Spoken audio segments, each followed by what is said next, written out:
Hey guys, this is Anna Popana.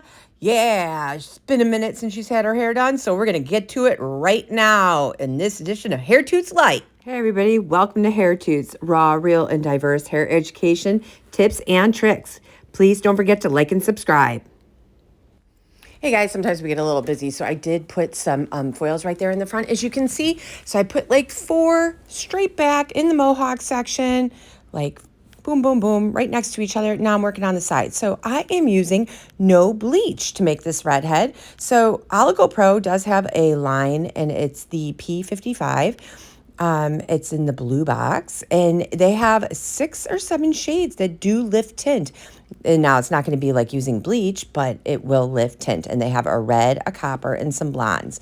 So I am going in on her base with her regular red color. Now, she was balayaging for a while, and she decided she wanted to be an all-over redhead again.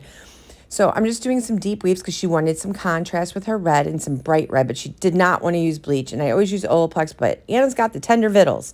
So we definitely want to be careful with all of that. So just going in and applying those big chunky pieces of red to her hair because she wants to see it pretty bold pieces of stripy red.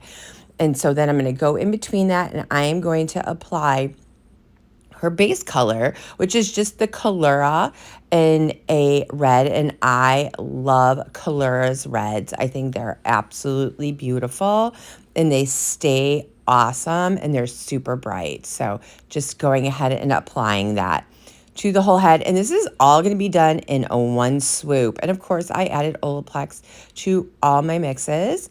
And we're just going to go ahead and attack the other side again with the deep weaves. Now, if you do a finer weave, you're not going to get as bold of streaks as I'm going to get, as you're going to see.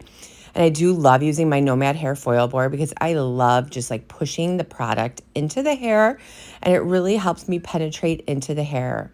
Now, as you can see, I'm just going to go ahead again and apply her base color, which is a 6 RRV with 20 volume in Calura. As you can see, I work the brush back and forth to really get the product into the hair. So again, just working it through, guys. I mean, it's kind of repetitive, but this is what I'm doing. And after this, we'll rinse it, and we will give her Olaplex number 2 for 10 minutes, and then we'll cut her up, and we will style her and make her modeling debut. Not that she's never modeled for me before, but you know. So again, nobody's gonna see the underneath. She is a bob. And so for me, it's kind of pointless to sit and foil the heck out of it. So just kind of working through it. Sometimes we get a little busy, so we don't get all the shots. But guys, here it is. Here's the finale. And look at Anna. She is absolutely stunning and glowing with that beautiful bright red money piece. She looks absolutely gorgeous. Guys, you can't get better than this redhead. Red hair was made to be on Anna's head. Guys, if you find value in my content, please like, subscribe, share, hit the ding dong, all that good stuff. Thanks a lot.